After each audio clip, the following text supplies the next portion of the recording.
Welcome back. Well, we did go out to Walmart and Lowe's to take a look at things and see if there was any disaster shopping going on, and things actually look pretty normal.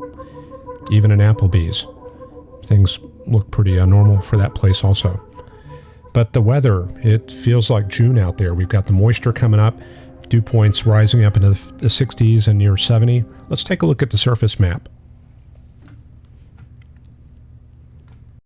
It's often good to just look at the data and see what it's showing. And we've actually got a lot going on today. You can see up in Illinois there, Indiana, they've got snow coming down, northeast winds there with polar air pushing down out of the north. And if we look for boundaries, let me draw these on here. There we go, there's a pretty strong boundary there. I'm not going to really distinguish what type of front that is or anything like that. I'm just going to go for the locations, and I get something like that. So yeah, a cold front coming on down into the Dallas area, Texarkana, and Little Rock. And it looks like there's another front in the Pacific Northwest. See, that looks something like that.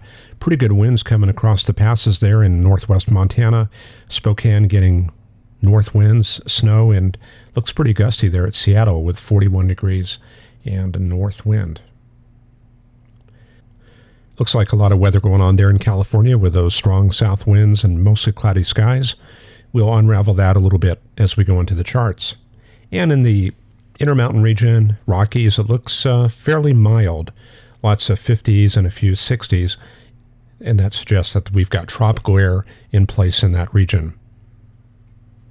And on the Gulf Coast, very stout southerly flow. The Gulf is wide open, and we're bringing in dew points in the upper 60s and almost near 70 around Galveston and Lake Charles.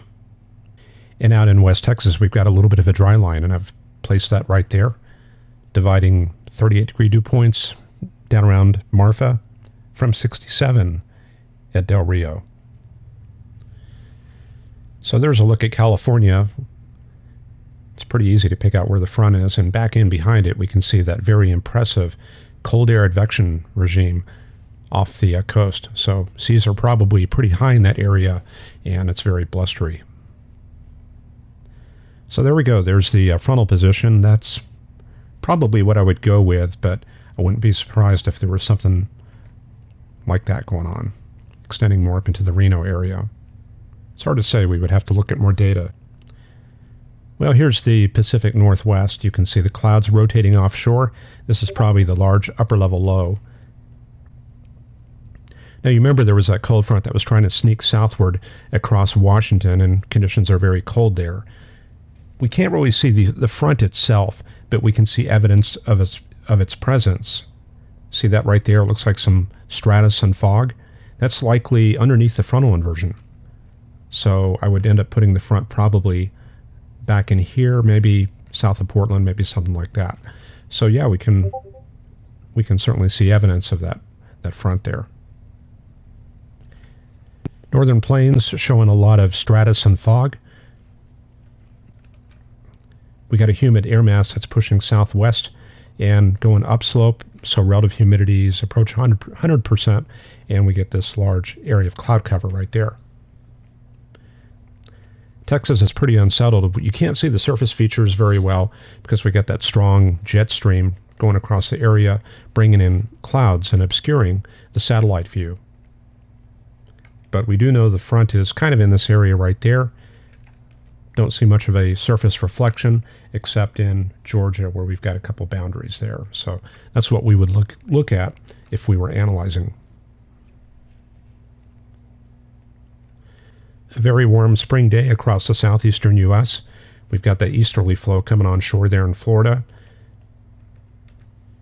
Conditions are pretty fair in that area, and we know that southeasterly flow continues across the Gulf, and that's bringing in the higher dew points there into Louisiana and Texas.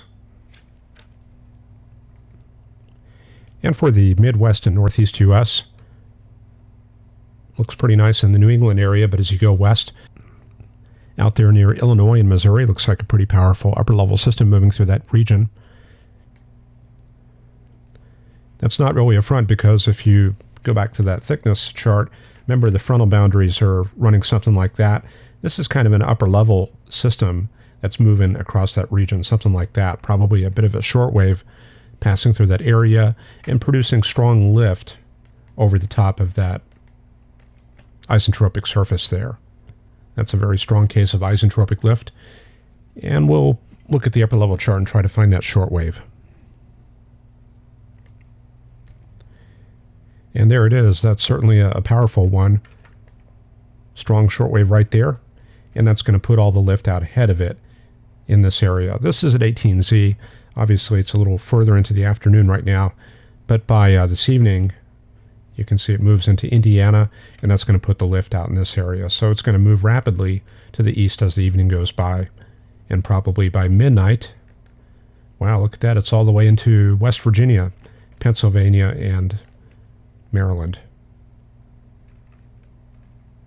And after that, we got the ridging coming in. There's a big upper-level ridge. Should clear things out across much of the Midwest. And out to the west, new system coming on shore. And this whole area right here is undergoing destabilization. So that means increasing clouds, mountain wave activity, and likely a lot of clear air turbulence. So if you're flying across the Rockies, it's going to be a bit bumpy. Let's look at the progression of the upper level patterns. You can see that large low off the California coast kind of works down into Southern California. And then around Wednesday night into Thursday, it starts crossing the Rockies. And that's going to put some very strong upper level lift in New Mexico, West Texas. And there it is for early Thursday. So that's probably going to kick off a bit of a squall line out in West Texas. And then during the day, Thursday, a lot of that strong lift pulls out into Oklahoma and Kansas. So it looks like rain chances are going to go up quite a bit Thursday evening in that area. And then that energy pulls up into the Midwest for Thursday night into Friday. Very fast moving. And then we got another shortwave coming in from the southwest, approaching Texas. So it looks to be wet going into Friday and Saturday next week. And look at that. Even after all that, we've still got an upper level low hanging off the California coast. So that's probably some good news. They're getting much needed rain somewhere there in California. And then I figured I would run this up to 252 hours, the 25th, which is like 10 days from now. Looks like it's going to be stormy in the south central U.S. somewhere. Probably a good chance for thunderstorms around then. So we'll keep an eye on that. So let's run through our 5-day forecast. There's the current conditions. Tonight, not a whole lot of change. And then for tomorrow, it's going to look something like that. We're going to see that cold air push into Texas, all the way up into the high plains, running something like that. And we've still got that weather system in California and Nevada continuing to produce showers in mostly the northern half of California and the Sierra Nevadas. And there's the setup for Monday evening. You can see that cold air has pushed through Texas and Oklahoma, up into the high plains, Amarillo, Midland, front hanging around that area. And then we've got the system continuing to spin there in Nevada and California. Fast-moving system moving into the Great Lakes, kind of like a little Alberta clipper.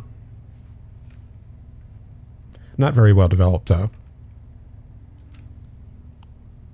And then for Tuesday evening, it looks like things are a little bit more stormy there in Texas. We're getting that strong upper level lift now starting to cross over into the Rockies. Warm front lifting up into the Dallas area, Amarillo. So we're probably going to see some strong thunderstorms in that region. And the cold front itself starting to cross into the Great Basin area, Arizona and Utah.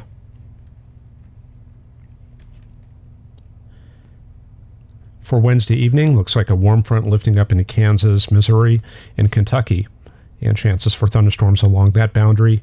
And then the cold front itself starting to cross into the eastern New Mexico area and clearing the Davis Mountains of West Texas. Also a new Alberta clipper coming in around the Dakotas and Montana. You can see that up at the top there. That's probably going to start interacting with the system as it moves south. And that brings us up to Thursday. Yeah, everything comes together. A very powerful system in the Central Plains. A lot of cold air coming down in Nebraska and Kansas. Texas itself, it looks like it's going to dry out. Model is going for strong drying. That's going to erode the moisture. You can see the very strong westerly component. And it's going to be down slow. Probably some very good wildfire conditions in that area. And then the warm front lifting up into Wisconsin, Michigan, and Ohio. And I think on Thursday, there's probably going to be some severe weather chances somewhere in the Midwest. The systems will be very fast-moving also. And I was going to stop at 120 hours, but had to see what Friday would look like. And looks a lot quieter. Big polar high moving southward into the Central Plains, and the front advances all the way down to the Gulf Coast and is banked up against the Rocky Mountains. And that brings us to a close for Friday, but it looks like it's going to be a little bit of a winter storm there in Quebec.